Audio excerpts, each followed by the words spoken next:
should have taken a strong stand that yes, we have lots of reservations about Ukraine.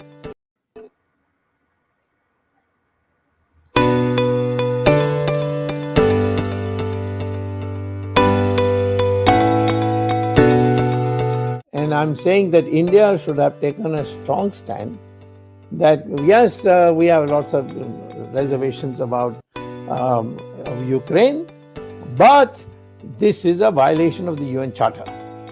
And therefore, we will vote with the Americans, who have got lots of minus points. I know about it. It's all known how Americans tailor their arguments according to their needs. But the fact is that all said and done, America is a democratic country. And I will say, I'll criticize the Americans, but I will say that my leaning will be to the Americans in any dispute for the purpose that they're a democratic country and we can bring about leadership change through opinion change in such countries as opposed to dictatorships in other countries.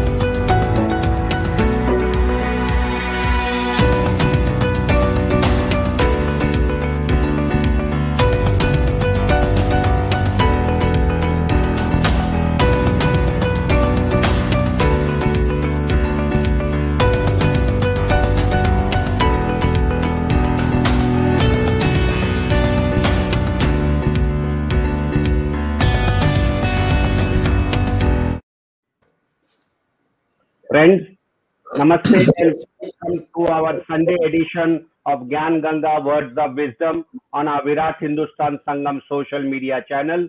As you know, today's episode is 149th episode, and last week's episode on a similar subject on Ukraine and Russia, that was the 148th episode where Dr. Swami and Abhijit Iyer Mitra were discussing the issue. We had a viewership of 1,76,602 viewers across the globe. So I welcome you to today's program. Today is another extension of the discussion we had last week. Today's topic is implication for India of the continuing war against Ukraine by Russia, and we will be having a discussion with our usual panel members, and we have another guest along with us, Sri Iyer of P Gurus. We welcome him to our show. I have my other co-host, Professor Arvind Chaturvedi from Delhi, and Mr. Ramesh Swamy. And for the next 1 hour, we will be with Dr. Swamy discussing this very important topic. I have to thank our technical team led by Ashish Shetty, Tejas Navalgul, Swaminathan, Ishwar Iyer, Rakesh Gadgi, Ajesh Nair, and Vishal Mehta for their support to put this program together. We also thank our viewers for their patronage for every Sunday of hearing and listening and giving your comments on this program. So with this opening remarks, it is over to Dr. Swamy to initiate today's discussion and give us an update on the implication for India of the continuing war against Ukraine by Russia. Over to Dr. Swamy. Thank you, Jagdish. Today we got a star-studded team. Two of our people here, Ramesh and Sri Iyer, they actually normally live in United States, but they are here for special reasons. Of course, Sri Iyer has gone back to California, and he's speaking from there.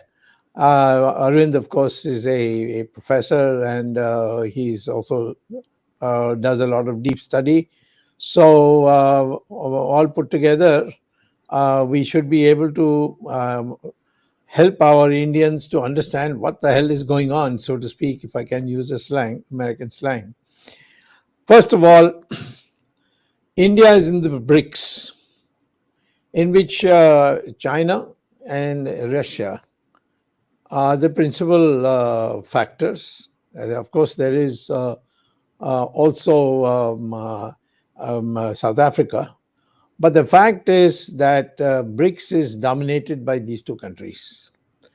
Now,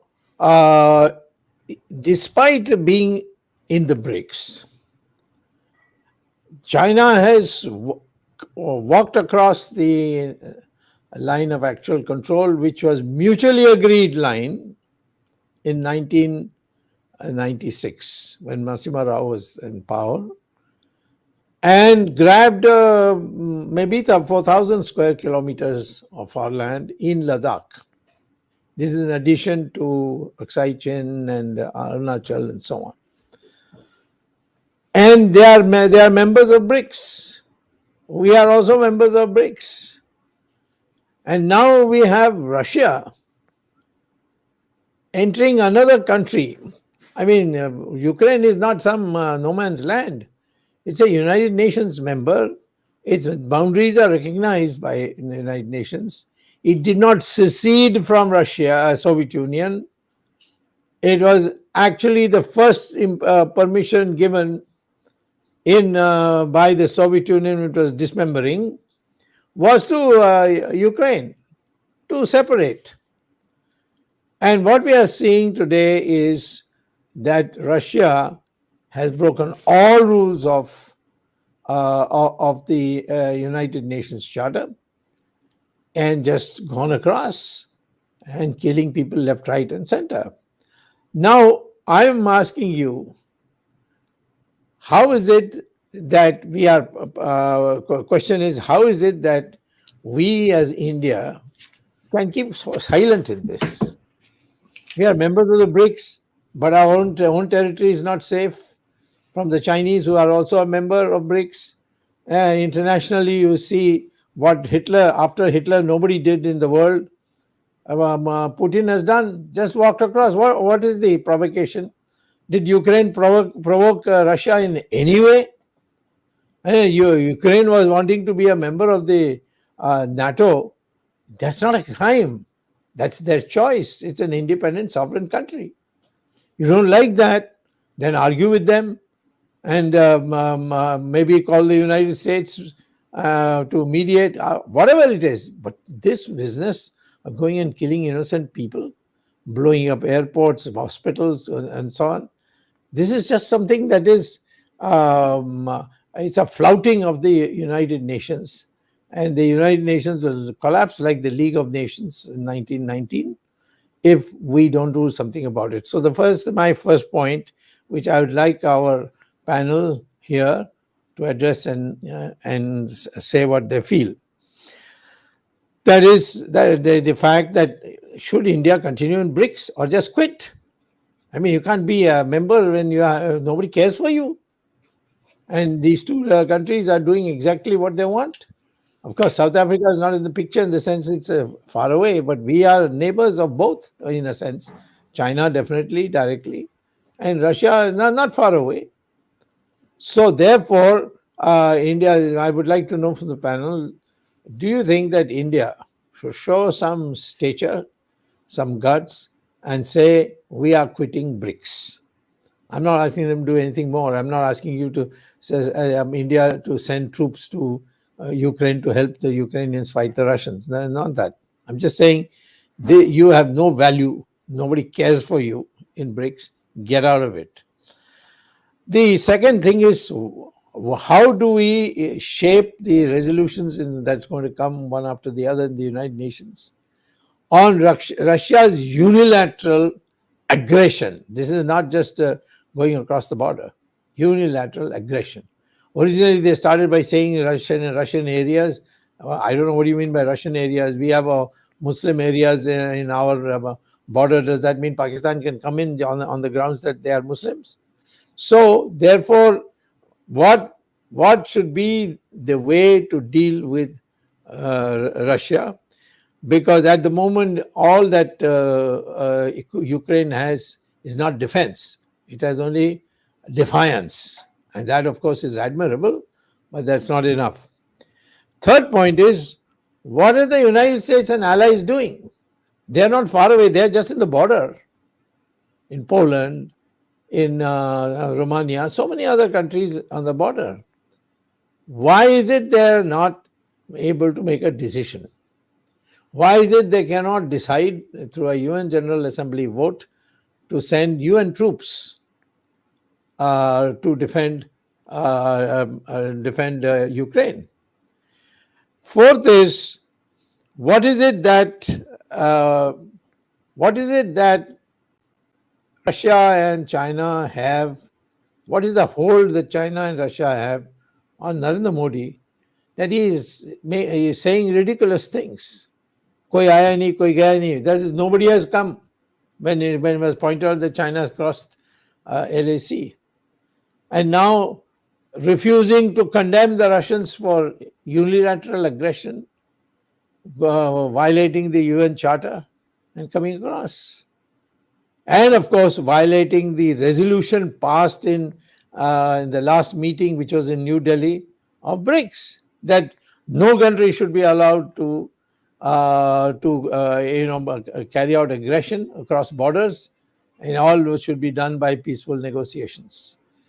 So in this thing, let me also say that if you don't do anything about it, then it is only a matter of time that Pakistan and Afghanistan will bond with China and come across to aggress in Kashmir. That will be a very serious thing for us. So at that time, appealing to countries and all useless. You see, even Ukraine, what all these appeals have amounted to nothing. And here, people are all angry. The Americans are angry with us for siding with the Russians in that vote, or being abstaining. So you are a member of the Quad, you are a member of the BRICS, and you don't want to take a side with anybody. I've heard, this famous story in Panchatantra about the bat who claimed to be with the birds and also claimed to be with the animals, and both found out, and then one day they both together beat up the bat. So I think one day it will just may be possible after some time that Americans and Russians and the Chinese will come together against India. And therefore, I think we are in a moment of terrific historical moment, and a terrible historical moment where Indians must put their intelligence to work, their brains to work, to decide what should be done and how we can force our government to be a little more gutsy than they have been.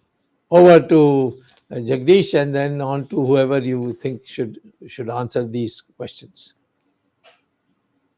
Thank you, Dr. Swamy. I would actually Sri Iyer from US to respond to this. But before that, I just want to make a comment. As you said, the United Nations is a body of all these member countries, including Russia, Ukraine, India, China, etc. And I see the total failure of the United Nations to resolve a small issue like this. I call it small because there is no doubt that Russia has invaded Ukraine, and all the world bodies and the superpowers and the 5 veto-holding countries are looking elsewhere when such a thing is happening. So with this remarks, I would ask Sri Iyer to respond to what Dr. Swamy has raised, and also let us know about the failure of the United Nations and the 5 superpowers which are there. Thank you, Dr. Swamy, and all friends and family of VHS. Thanks for giving me an opportunity to come talk to. Am I muted? No, we can hear you. Yeah, we can hear you. Thank you. Thanks for giving me an opportunity to share my thoughts on this. I want to first start out by placing some data in front of this panel here. Russia-China bilateral trade is $150 billion. Russia-EU bilateral trade is 160 billion euros or 200 billion US dollars. Russia-USA bilateral trade is $35 billion. Russia-India trade is $9.1 billion. I can go out on a limb and say, Dr. Swamy and dear friends, that India-US trade is 10 times more than that, or at least 5 times more than the India-Russia trade. So please understand what you are dealing with. look at the FDI inflows that is coming into India via the RBI statements, that is going to be in jeopardy. Do you think, how long do you think India will last based on its foreign exchange buffers of $640 billion? This is the big danger that India is looking at. I don't know why nobody has so far mentioned the numbers that we are up against. We as in India is up against. I consider India as my Janma Bhoomi. Is one eye of mine, the other eye is my Karma Bhoomi. So for me, this is something that I can't find an answer to. As far as why Russia has invaded, Dr. Swamy, there's a bit of a nuance here. The first question you asked us, should India quit BRICS? Now, one thing that the BRICS Bank did, I think it's also called AIIB. The BRICS Bank, once Russia invaded Ukraine, refused to give energy credits to Russia. And India is the second largest contributor to that fund in that bank. So to some extent, there has been some pushback. I don't know if MSM has picked up on this or not. So India has sort of said, you can't do this. At the same time, overall, if everybody agreed that they will not commit any aggression, and if one did commit an aggression, then I think the BRICS itself has to convene and decide what they want to do with it. As to the other question about why NATO and the United States are not getting involved in this, I think this has been the stated policy of United States, that if there is a nuclear-enabled country going involved in a war, then we have to be careful, doubly careful, extra careful. I mean, to the extent that today the NATO is not enforcing a no-fly zone, because what they're saying is that the planes that Poland has that are part of NATO, they'll have to take out all the NATO-related intelligence equipment from these planes before they can fly these planes and enforce a no-fly zone. I mean, people are getting into that amount of technical details today to say why it is not possible. Also, yesterday, Germany said that it cannot allow Ukraine to be a NATO member. So as much as we can say that, Modi is not making up his mind, Germany was also sitting on the fence for the longest time, Dr. Swamy. Only recently they have said that, okay, we are going to throw in our lot with NATO and with the United States. So this is a bit of a mess. As to who is right and who is wrong, I completely agree with you that as a democracy, it behooves India to support another democratic nation. Absolutely, no doubts about that.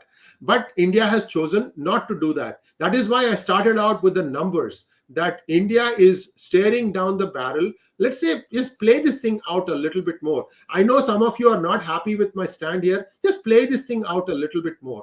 So, Russia ends up occupying half of Ukraine. This is the best case scenario, in my opinion, for Ukraine. If you draw a straight line between the city of Odessa and Kiev, it more or less divides the country into two parts. And to the left of that side is non-Russian Orthodox church followers. To the right are predominantly Russian Orthodox followers. Now, you can think of this being some sort of an ethnic cleansing being done by Putin also, because I think that's what he will want. He might only get Donbass. That's a different matter. But this is how, you want to aim for the moon, and you'll hope that you'll at least get to a tall building. So I think this is what is at stake here. But let us say that something like this happens, and then China gets emboldened, and then it attacks Taiwan, and it occupies Taiwan. Then what happens? China is now going to say, look, I have Russia with me. I can tell Russia to stand, they will stand. I can tell them to sit, they will sit. In fact, China knew of this invasion 3 months plus before it actually happened, which is why China was stocking up like crazy in the month leading up to this. And everybody thought that China was doing this because it was going to wage its own war. No, it knew what is going to come because it's already suffering economically. The United States has placed a fair amount of sanctions. Even the China-friendly Biden government has not taken off the tariffs that the Trump administration had put on China. So they are still being burdened by the tariffs. Now, no high-tech exports of any kind, raw materials to China. The same thing has been extended to Russia. So in other words, countries like Germany, which are in heavy engineering, they need a source of engineering talent, because inside their country they cannot manufacture this at an aggressive price. So they need something. They need a country like India to help them. But if India doesn't make up its mind and insists on being neutral, that would be another opportunity lost. And then again, India would be saying India never misses an opportunity to miss an opportunity. So these are the things at stake here. So if China goes and occupies Taiwan, they've already occupied Hong Kong. So we have to look at this annexation in three parts: Hong Kong, Ukraine, then Taiwan, then who next? It is India. They can easily split India into two parts. Right down from Bhutan, if they just march down to Bangladesh, the northeastern part is going to get separated. And also, please remember, viewers, Nepal voted with the West. Bhutan voted with the West. You know the ones who abstained? India, Sri Lanka, and Pakistan. Even Maldives voted with the West. I mean, so you have to take a look at it, a big picture. This loyalty to Russia that they came to our help, great, excellent. But first, try and determine what is best for India. Can any one of you who say that we should never take the West, they are not trustworthy, then can you explain how West is giving 10 times the foreign investment to India today? Since 1996, when India sort of opened the doors, it's the West that has been bringing you all the money. Y2K made India prosperous. There was a trickle-down effect from the MNCs that were establishing and making and bringing all the jobs. Today, if you want well-paying jobs, you have to look to the West. Russia doesn't have those jobs. In fact, many people were joking that the equipment used in Afghanistan and the equipment used in Ukraine, there isn't much difference. So, the war brings out the best in you. It also brings out the worst in you. I'm just hoping that one way or the other, that this thing gets resolved soon and that the world can resume normal life. Because already crude is at $115 a barrel. It is expected to go a further $35 to $40. In fact, Russia turned off one of its pipelines to Germany on Friday for 6 or 7 hours. So they're doing this calibration. Last year, Russia cut off energy supplies to many East European nations like Czechoslovakia and so on and so forth. They did not have heating gas. People were shivering to death. Forget about taking a hot shower every day. They didn't even have, night heating. So Russia has done a few things before. They've calibrated all this and only then they have attacked. But at the same time, what is it for Putin? He is already the largest country in the world. Getting a little bit more land, what does it mean? Is this part of his legacy that he started recreating USSR? But USSR crumbled under its own weight. So I really am at a loss. If I try to put myself in Putin's shoes as to what this war is for, I am not able to find an answer. I hope the panelists find an answer. Thank you very much. One short question before he go, Jagdish, you pass it on. Should India have voted with the majority resolution in both Security Council and General Assembly? Absolutely, sir. You know which side of your bread is buttered. I'm telling you, the FDI is $40 to $50 billion. Short answer is fine, just that much. Yes. I got your coordinates now very clearly. That's why when I finally answer, I'll come to it. Yeah, Jagdish. I would now request मेरी अरविंद चतुर्वेदी से विनंती है कि हमारे जो दर्शक है उनको जरा आपके विचार हिंदी में प्रकट करें, तो और भी बहुत सारे लोग चाहते हैं। चैट बॉक्स में उन्होंने विनंती की है। अरविंद चतुर्वेदी, आप अपने विचार इस संदर्भ में हिंदी में रखेंगे तो बहुत अच्छा होगा। ये धन्यवाद जगदीश जी, धन्यवाद डॉक्टर स्वामी, आपने इस बहस का बहुत अच्छा शुभारंभ किया और जो आपने 4 और 5 बिंदु दिए विचार के लिए पूरे पैनल के लिए, ये बहुत महत्वपूर्ण है। और श्री अय्यर जी ने उन पर कुछ प्रकाश डालने की कोशिश की। मेरा मतांतर है उनसे, मैं थोड़ी मत भिन्नता रखता हूं उनसे इस विषय पे। विशेष तौर पर भारत की जो व्यापारिक उन्होंने जो आयात बताया कि हमारा 9.3 बिलियंस का है, एक्चुअली 12 बिलियन का है, मैंने पिछली बार भी जिक्र किया था। यूक्रेन के तुलना में वो बहुत कम है, ये बहुत ज्यादा है। यूक्रेन का 1/4 है, लगभग 3 बिलियन है।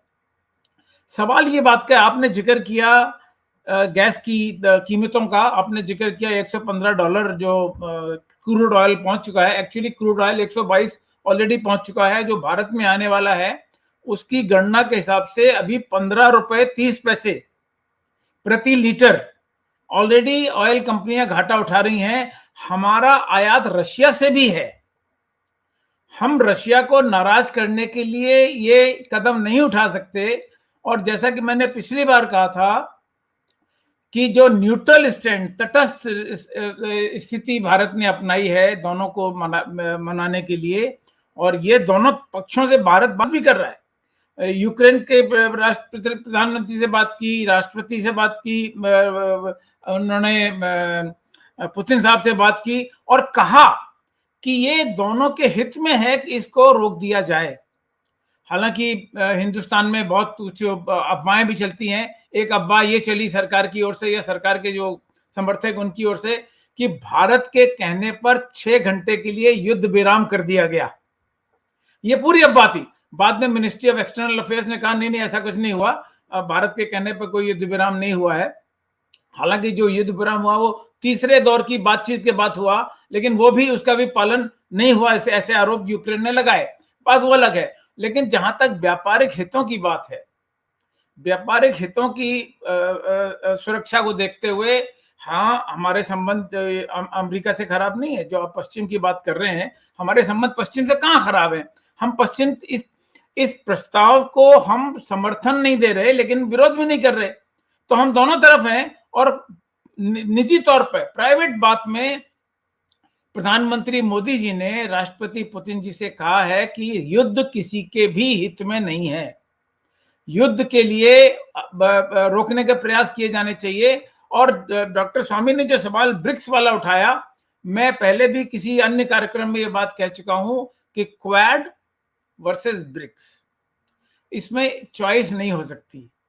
इसमें अगर हम चॉइस करेंगे तो क्वाड में अगर हम सिर्फ कहेंगे ब्रिक्स का क्रॉस का निशान लगा के क्वाड की तरफ हम जाएंगे, तो वहां सिर्फ हम एनवायरनमेंट की बात करेंगे, सस्टेनेबिलिटी की बात करेंगे। ये बात, हम विकास की जो मूल मुद्दे हैं वो हमें ब्रिक्स के साथ है। ब्राजील का क्या स्टैंड है हमें नहीं पता, चाइना। अब दूसरी बात है जो बहुत संक्षेप में मैं कहना चाहता हूं, जो हमारा की मुद्दा होना चाहिए, मुख्य मुद्दा होना चाहिए, कि कल को अगर चाइना के साथ हमारा कन्फ्रंटेशन बढ़ता है, और ये बात हम अपने प्रोग्राम में डॉक्टर स्वामी भी कई बार कह चुके हैं कि रशिया जो है चीन का जूनियर पार्टनर है।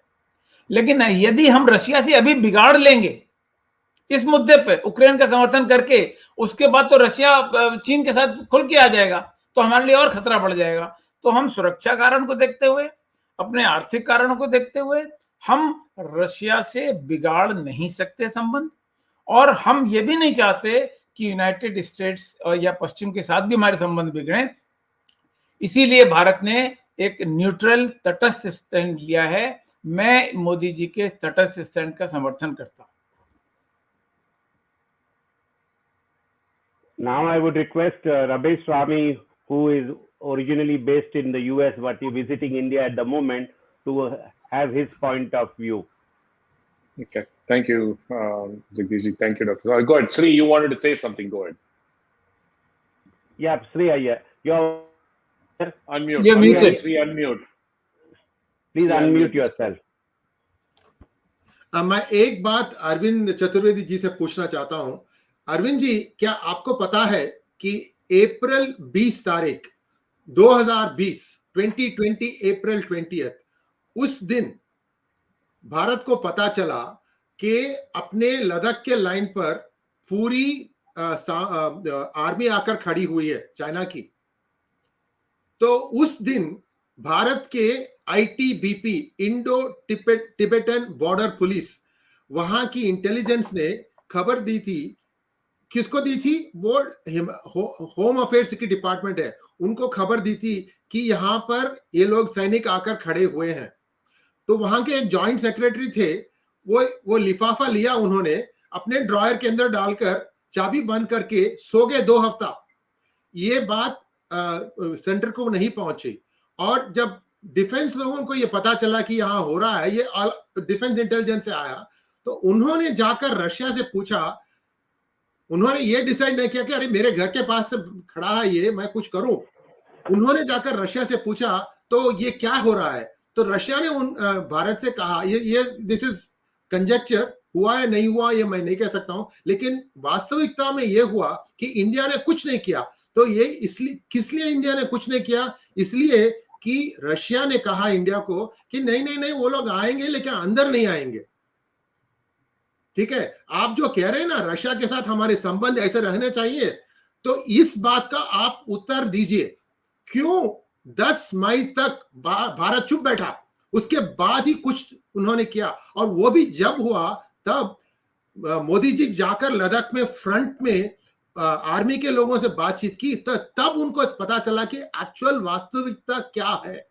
तो मैं जो भी हम लोग कह रहे हैं कि ये इतने साल हमारे साथ था, तो जब ये छोटी सी बात थी कि आपको ये कहना था कि देखो चाइना कह रहा है कि अंदर नहीं जाएंगे, अगर if they had even put that nuance, तो भारत थोड़ा सा होशियार होगा। क्योंकि ये गालवा नहीं होता, जब ये सुरेश बाबू की मौत नहीं होती, ये 20 सोल्जर्स की मौत नहीं होती, India would have been better prepared. तो इंटेलिजेंस की तो, और अब तक वो जॉइंट सेक्रेटरी अभी भी बैठा है वहीं पर, किसी ने कुछ कार्रवाई की? 2 हफ्ते के बाद वो निकाल कर बोलता है हाँ आईटीबीपी से भी मेरे पास आया था intelligence. So we lost valuable time, sir ji. Krishna Menon 2.0.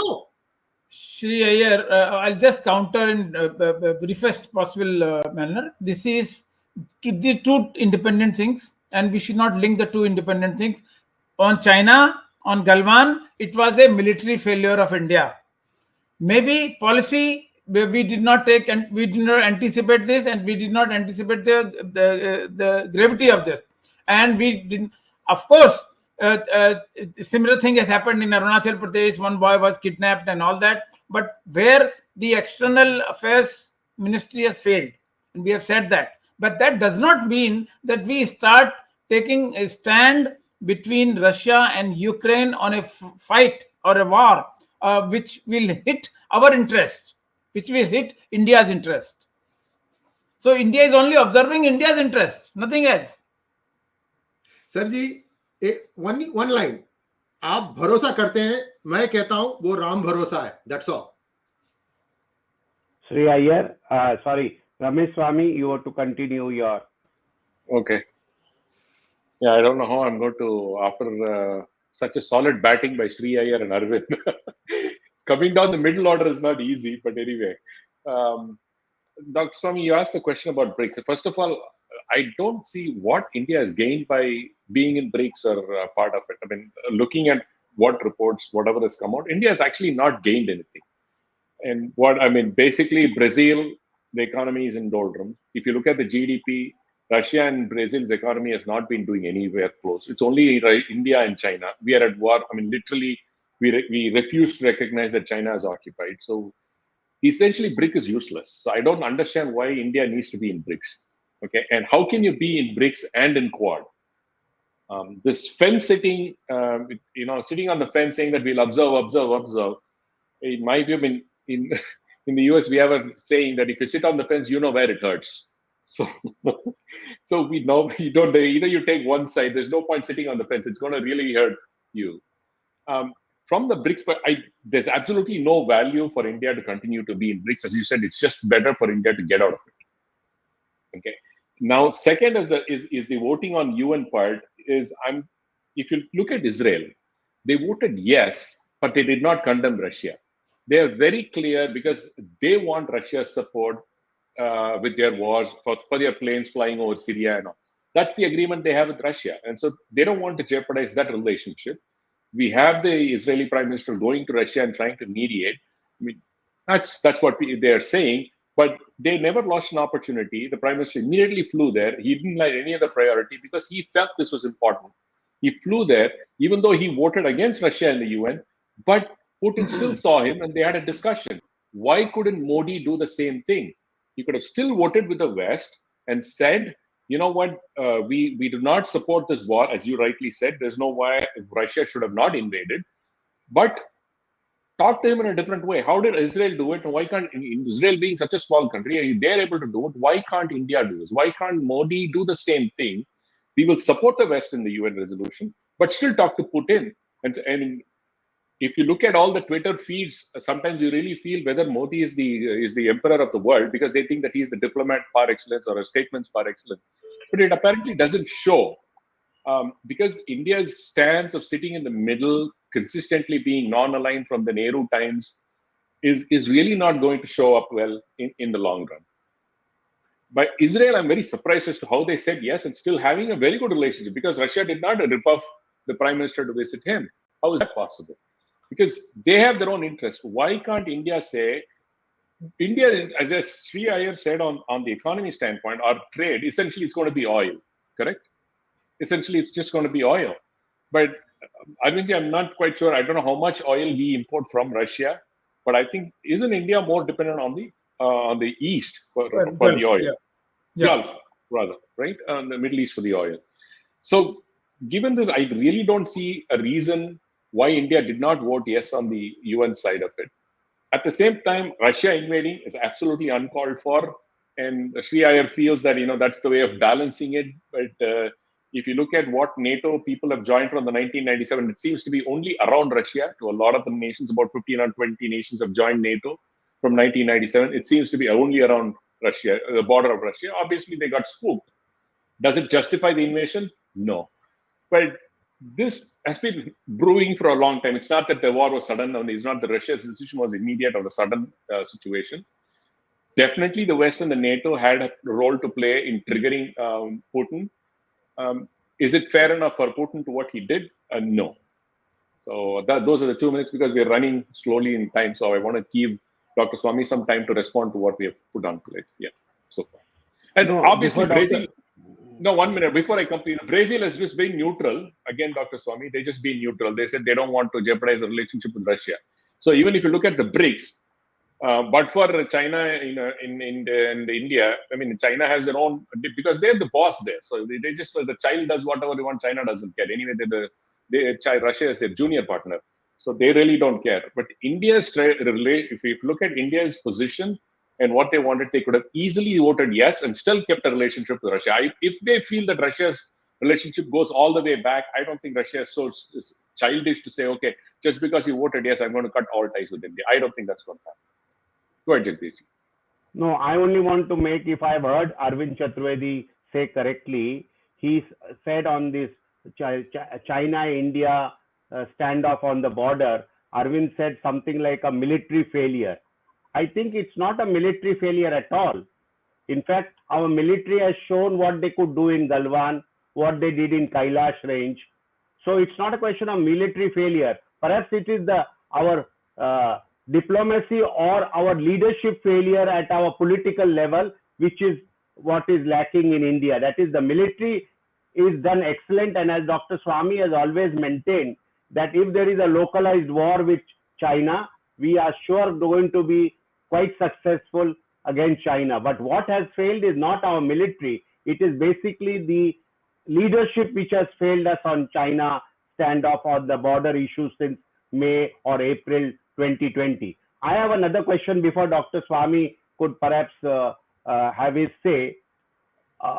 In this brazen attack on Ukraine by Russia, either America as well as NATO as well as United Nations seems to have failed to prevent this war. So what is the future of these organizations or future of the world order? If a veto power country can come and invade a neighboring country and all the world is just going to look around and then we will only be debating, is there any future for these smaller countries then in the world, or will be only a few big countries which will dominate the scene and everybody will debate this side or that side, somebody will be neutral? What do you think will be the future of in such a situation like? I only have these remarks before Dr. Swamy and others would respond. Yeah. Well, first of all, this constant refrain that Russia has been our friend and we can't let them down now, which I hear over and over again from our intellectuals. First of all, our relations between 1950 and 1991 was not with Russia, but the USSR, or what is for abbreviation called as Soviet Union, of which, by the way, Ukraine was also a part of. And during the 1950 war, 1950, the Americans had offered you the when Mao Zedong unfurled the flag in Beijing and unseated Chiang Kai-shek's government, the Americans expelled the People's Republic of China from the United Nations, and refused to give the Taiwan or the Chiang Kai-shek government, Kuomintang government, vacated seat to China. And now we have documented proof that this seat was offered to India, and India declined. In fact, there's correspondence between the then ambassador of India to Washington, Vijayalakshmi Pandit, the sister of Jawaharlal Nehru, and Jawaharlal Nehru rebuking her for having brought this proposal from the Americans, saying that they are trying to create a situation where we fight with China and we should not fall into their trap. Well, when the 1962 war took place, and I have a recent book, The Himalayan Challenge, I've reproduced the document. The Russians said very clearly, China is our brother and India is our friend. They gave nothing during that period to us. Americans gave something, but they gave something. So to say that now in the case of Bangladesh, the Russians supported you for what? I'd like to know. Of course, we bought the weapons, we paid for it. And if we had decided to buy from America, then agreed to pay for it, the Americans would have given it to us. But that's an academic question. In Bangladesh war, the Russians, the Soviet Union, excuse me, the Soviet Union, they told us, please do not take Dhaka, because the American Kissinger has come here and he said he's going to send the 7th Fleet task force to attack you. At that time, the general in command was General. He was an Israeli. I mean, he was a Jew. General Jacob. Jacob, yes, General Jacob. He disregarded the teleprinter advice given by Manak Shah not to take Dhaka, because the Russians didn't want it.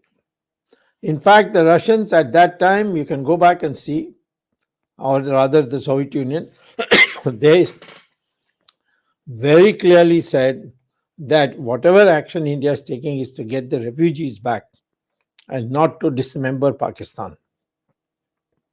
And Kissinger in his own memoirs has mentioned this. Excuse me.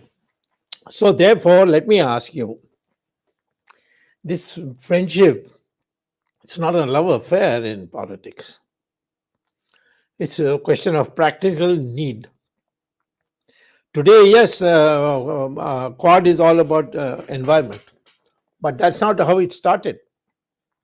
It is when we refused to leave BRICS and concentrate on Quad to target the Chinese that the Americans decided to form another body with Australia, UK, and Japan, and reduce Quad to just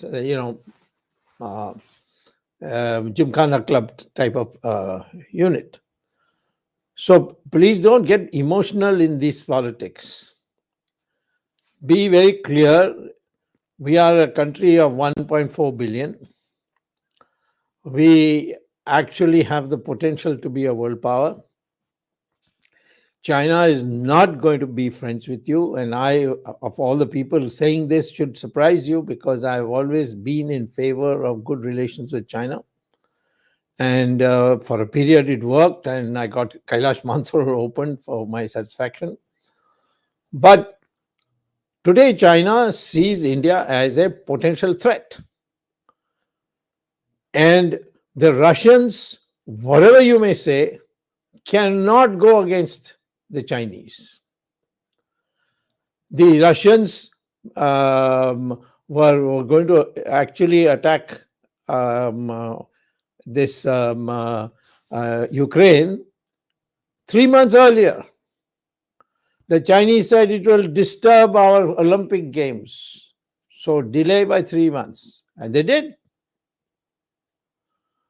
So it is now time to think not of friends, but to be able to stand on your feet, and then people wanting to be friends with you because you have the strength to do something. And I think this mythology that has been spread, and particularly by this pro-Soviet elements and all these people who have been doing trading on rupee basis, they are all actively just now propagating as if Soviets, Russians are friends. Russia is only since 1991, and there is no occasion where the Russians have been tested. Have they been tested on China? If they are your friends, why is it that you have not told the Chinese that what you have done is wrong? China has occupied 4,000 square kilometers of India, that is in Ladakh. It's not being publicized because there will be an uproar in the country. So wherever the Russians come to your support, I want to know. So this business of seeking crutches at this time is not a good policy for India. This is what I want to say. At this stage, I don't think this matter is going to get over soon. It's going to take, there'll be many other things. But the bottom line is, a superpower with a veto in the UN Security Council has attacked and invaded a defenseless country. After all, Ukraine is a defenseless country. The Americans did not agree to put them as part of NATO, and these Ukrainians don't have that kind of weapons. The only thing they have is their determination to fight. How many people have been already killed? And what is this going on? What is our Sri Iyer said that they, you draw a line. I mean, this is not a cake that you can cut as you like. This is a country which has a history. By the way, I can tell you that Ukraine is older than Russia in its history. So, and this is a country, it's a part of the United Nations. It's established boundaries which the Russians themselves have published. And now you say, no, the Russians, you should appease them. No, there's no question of appeasing them. Russians have to withdraw. Otherwise, the world must do what happened with Hitler. Hitler also was the same, went to France. No, it was part of Germany once upon a time. Today, Germany is on the same side of India means nothing, because after World War II, Germany is like Japan, there's no fangs. And so it is whether it is on your side or not side, whether they are halfway with Russia or not Russia, is not important. What is important is, can they do anything for India? Nothing. So there are only two countries which can do something for India. One is China, which has become our enemy. The other is the United States, which is fed up with us. Whether they are justified, I mean, I'm fed up with the Americans on a number of things. But ultimately, it's a democracy. And you cannot rely on a country which believes in dictatorship, no matter what you may think of their pleasant manners and their past relationship or affairs with you. This is what I want to say. Thank you. Sri Iyer, would you like to comment?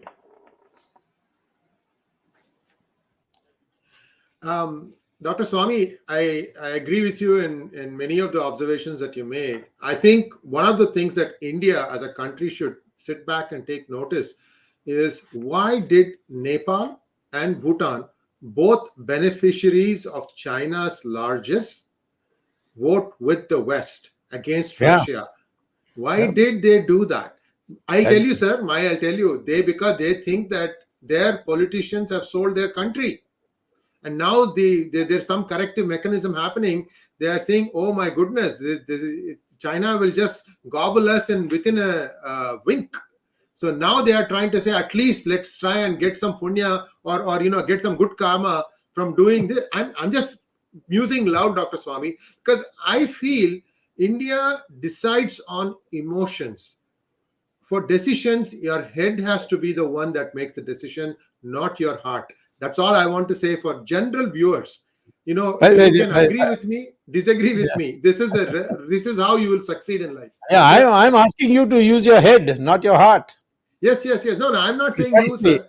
Yeah. No, let me say about Nepal.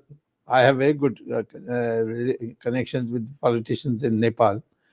They internally in their discussion have said, we don't want to be the next Ukraine. Ukraine.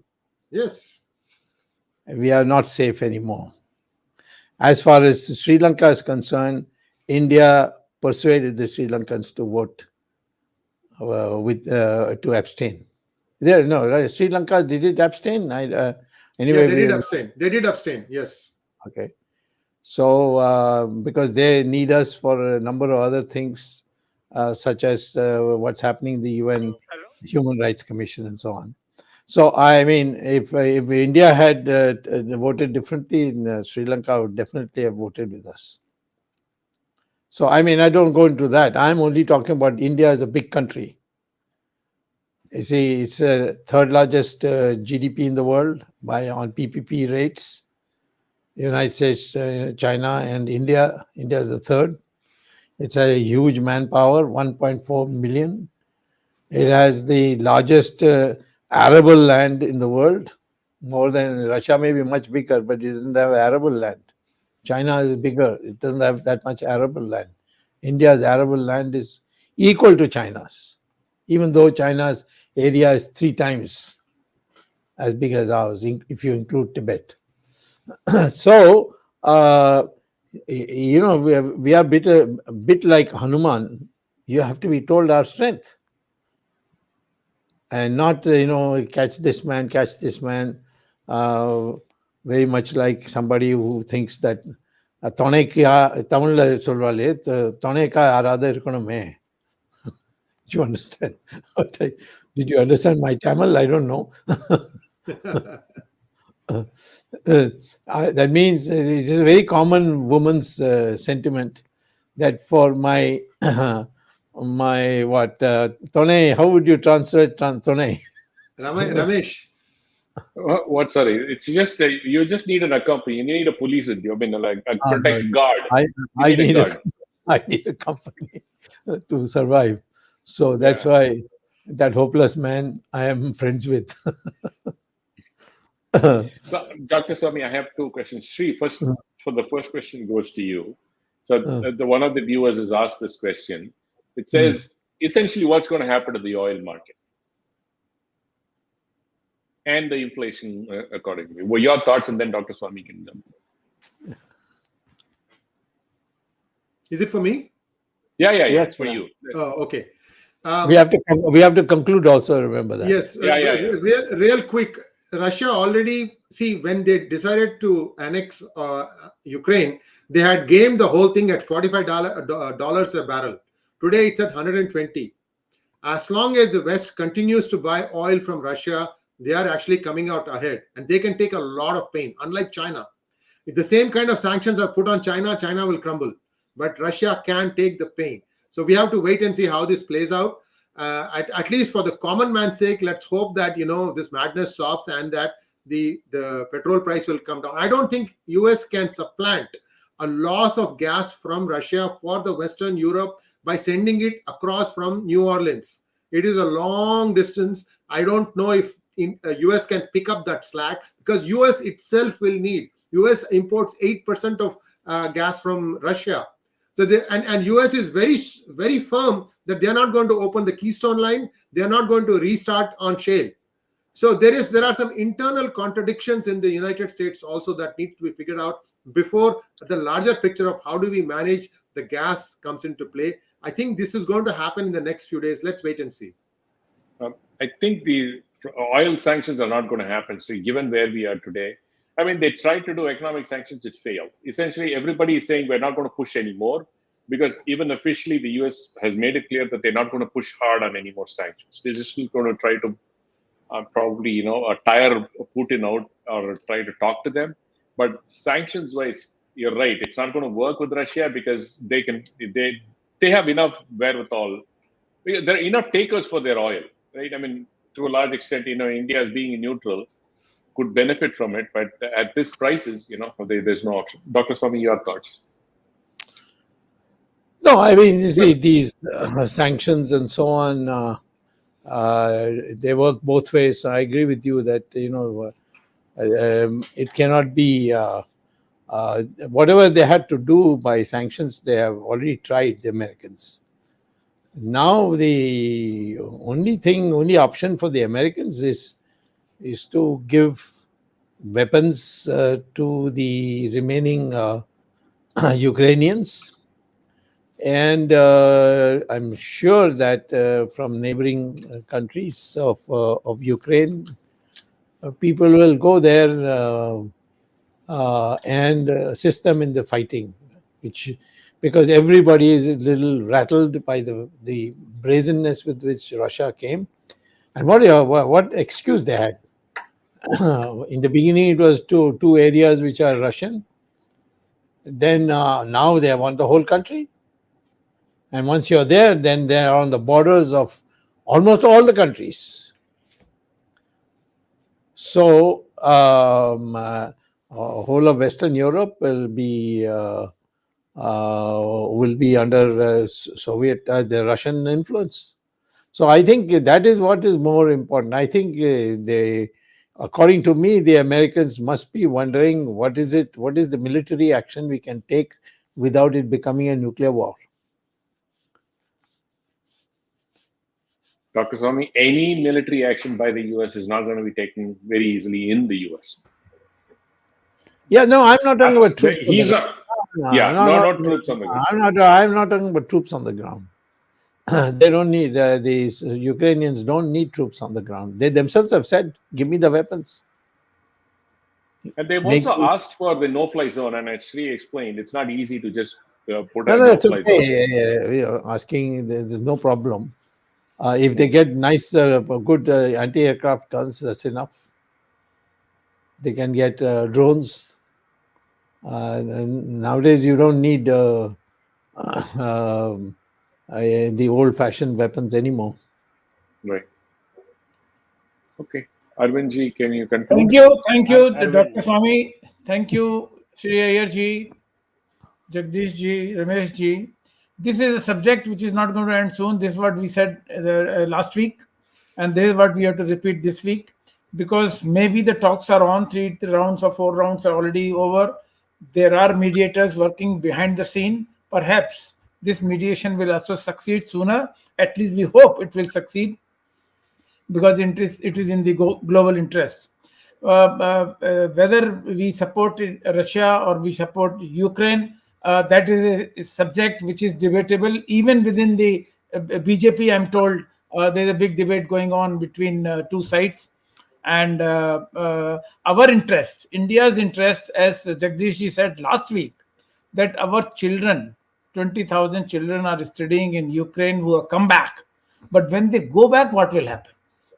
National Medical Council has already suggested that the internship can be done in India, which is a big change in the policy.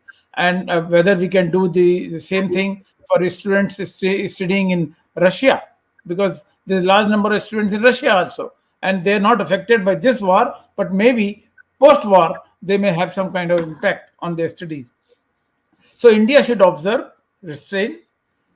NATO and US so far have observed restraint, and this is in interest of peace. Let us hope peace will prevail.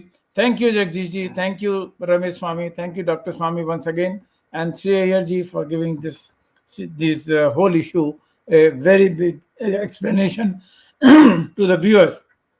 Thanks the technical team behind the scene, led by Ashish Shetty, Gadgi Rakesh, Ishwar Iyer, Swaminathan, Tejas, Vishal Mehta, and Najesh Nair, without whose support, the success of this program cannot be guaranteed. Thank you very much. Thank you, viewers, for supporting us. We will be meeting next Sunday, 8 p.m. with a new topic. Mind you, next Sunday is going to be 150th episode of Gyan Ganga, Words of Wisdom. This is a special dish we are preparing for you, and we'll be announcing it at the right time. So watch out for next Sunday, March the 13th, 150th episode of Words of Wisdom, Gyan Ganga. Thank you. Namaskar. Jai Hind. Jai Hind.